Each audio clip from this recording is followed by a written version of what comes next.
Zdravo poslušalke in poslušalci, bralke in bralci Večera. Veseli smo, da ste v naši družbi. To je Večer je zjutraj, prvi dnevni informativni podcast v Sloveniji, v katerem vam predstavljamo Večerove udarne novice dneva. Danes je ponedeljek, 14. julij 2025. Moje ime je Miha Dajčman. V nadaljevanju.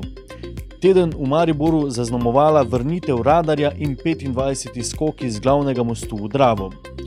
Od Minecrafta do vrhov Slovenije, kdo je prepoznavni vloger, Vid Pintarič, ki navdihuje mlade generacije.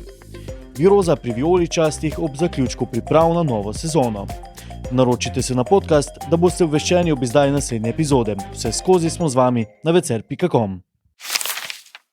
Na mariborski strani ponedeljkovega večera reportaža s 25 skokov z glavnega mostu v Dravo.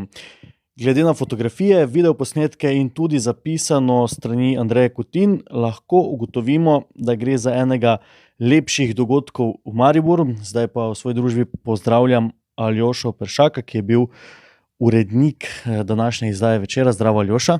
Zdravo. Se strinjaš, da je to eden lepših dogodkov v Mariboru? Absolutno. Akrobatski skoki so izjemno spektakularni. Letos so skakalnico na mostu dvignili še za nekaj metrov, tako da so tekmovalci skočili v Dravo iz rekordne višine 21 metrov, kar je više od znamenitega mostu v Mostarju, recimo.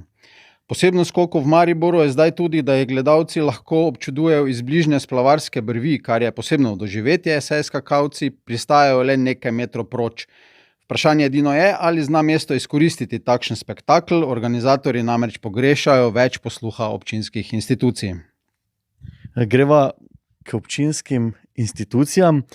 Prav na glavnem mostu se je pred meseci začela zgodba novih mariborskih radarjev. 7 let in en dan potem, ko je Andrej Fišrevec s tiskovno konferenco na Titovi cesti oznanil, da se Kanglerjevi radarji iz Maribora poslavljajo, je mestna občina Maribor začela postavljati 3 ohišja za novi radar. To se je zgodilo pretekli teden in o radarjih se je v Mariboru v preteklih dneh veliko govorilo. Aljoša, je bilo nekaj takšnega, torej vrnitev radarja, nekaj neizbežnega, pričakovanega? Zdaj, Kanglerjevi radarji so se iz Maribora dejansko poslovili skupaj z nekdanjim županom konec leta 2012, ko so ljudje na ulicah protestirali proti lačnim Francom, kot so jih tedaj simpatično poimenovali. Da se bodo v Maribor vrnili, pa je lani napovedal župan Saša Arsenovič ob glavnem mostu, ker naj bi tudi merili hitrosti. A je študija Fakultete za gradbeništvo, prometno inženirstvo in arhitekturo določila 16 drugih lokacij, ki so bile izbrane na podlagi analiz prometne varnosti, podatkov o nesrečah, izmerjenih hitrosti v preteklih letih in podobno. In od teh so bile izbrane prve 3 lokacije v Gorkega ulici, na Gosposvetski in Čufarjevi cesti. Velja pa poudariti, da je občina za zdaj najela samo en radar, ki ga bo premikala med temi lokacijami. In nekaj takega smo lahko pričakovali. Namreč, čeprav radarji v Mariboru še dolgo ne bodo zgolj radarji, ampak so se v kolektivno zavest mesta zasidrali kot simbol upora proti preveč pohlepni oblasti, so v drugih mestnih občinah nekaj povsem običajnega. Ko smo nazadnje preverjali, smo ugotovili, da jih ima največ Ljubljana, med mestnimi občinami pa sta zraven Maribora samo še 2 brez njih, Slovenj Gradec in Nova Gorica. Tako da je bilo samo vprašanje časa, kdaj jih bodo postavili tudi v Mariboru, oziroma ne toliko vprašanje časa kot političnega poguma. In le en dan po postavitvi novih ohišij, času enomesečnega testnega obdobja merjenja, ko kazni prehitrim voznikom še ne izdajajo, je nekdo že poškodoval eno od ohišij. Malo provokativno vprašanje, zakaj? Zdaj na družbenih omrežjih se je ob novicah o radarju v Mariboru pojavilo precej nezadovoljstva, kritik, tudi napovedi vandalizma. Očitno se nekateri še vedno so prepričani, da radarji ne sodijo ob naše ceste, toda občina je zagotovila, da ne želi vzpostaviti inkasantskih con, ampak samo poskrbeti za večjo varnost prometu. In čeprav bodo v prihodnosti to morali še dokazati, velja vsako uničevanje radarjev seveda ostro obsoditi. Če se jim želijo Mariborčani res upreti, predlagam manj skrajen ukrep, vozite po predpisih. Aljoša, z radarji je povezan nekako upor v Mariboru. En upor je bil v Mariboru v preteklih mesecih uspešen. V Kamnici so uspeli z odstranitvijo cone 30. Drži, zato so sicer potrebovali 2 leti in pol prepričevanja, zbor krajanov, glasovanje na mestnem svetu, a na koncu jim je vztrajnostjo in argumenti le uspelo zlomiti voljo župana Arsenoviča. In to je lahko signal tudi ostalim mestnim četrtem in krajevnim skupnostim v mestu, da so lahko tudi tigri z obmi, če se le organizirajo in imajo za svoje zahteve dovolj tehtne argumente. Aljoša, za konec še, kakšno politično dogajanje na lokalni ravni si obetaš v poletju? Zdaj v poletju je nekoliko zatišja, bo pa to vprašanje zelo zanimivo naslednje leto ob tem času. Ampak zagotovo se bomo pogovarjala še kaj prej. Hvala ti. To pa zagotovo. Hvala.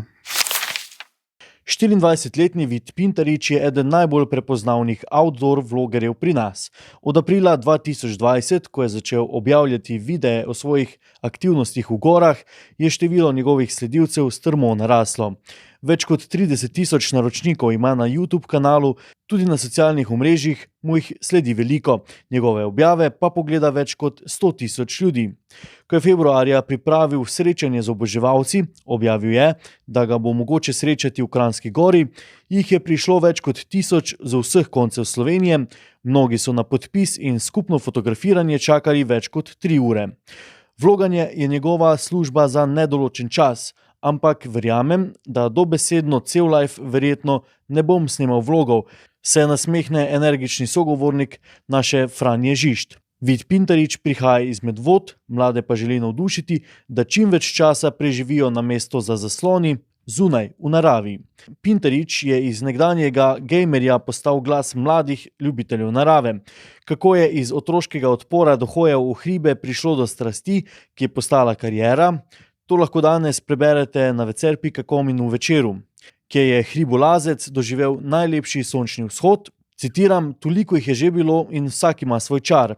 Če že moram enega izpostaviti, bi tistega na vrhu Grintovca.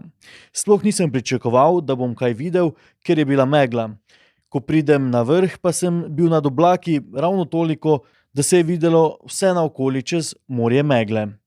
To je odgovoril za Večer in razkril, da na vrhu slovenskih gora spi tudi pri -20 stopinjah Celzija. Njegov najbolj gledan video na platformi YouTube pa ima 230.000 ogledov. NK Maribor gre v sklepni del priprav pred novo sezono. Vijoličasti so imeli v soboto na sporedu zadnji pripravljalni tekmi pred novo sezono. Začeli jo bodo v nedeljo 20. julija, ko ob 20:15 v Ljudskem vrtu gostuje Celje. Toda dvojnega sporeda v soboto ni bilo. Ob vrnitvi iz 5-dnevnih priprav v Avstriji je viroza zajela tabor 16-kratnih državnih prvakov in tekmo z mlado ekipo Hull Cityja so morali odpovedati. So si pa upi kluba z Otoka, s katerimi so v preteklih dneh trenirali tudi Mariborčani Nejc Antonič, Tine Čuk in Tijan Varma Splava, ogledali popoldanski obračun vijoličastih z bolgarskim moštvom CSKA 1948, ki se je pred kar 1200 gledalci končal z izidom 1:1. Maribor ne sme nikdar govoriti o manjkajočih igralcih. Je po tekmi, na kateri je imel z 10 kader, dejal trener Maribora Tukberg Tanri Vermiš. Vijoličasti so na 5 pripravljalnih tekmah to poletje 4-krat zmagali, remizirali so le na zadnji tekmi. Danes imajo vijoličasti še drugi prosti dan po sobotni tekmi, od jutri naprej pa se bodo pripravljali na nedeljski obračun s Celjani. Vijoličaste spremljamo na vecer.com. To je bil Večerov dnevni podcast Večer je zjutraj 14. julija 2025. Hvala, ker ste bili v naši družbi. Z vami sem bil Miha Dajčman. Kakovostno novinarstvo lahko podprete, da se naročite na tiskani in spletni Večer, postanete naš sledilec in bralec na družbenih omrežjih, naročnik naših podcastov in newsletterjev.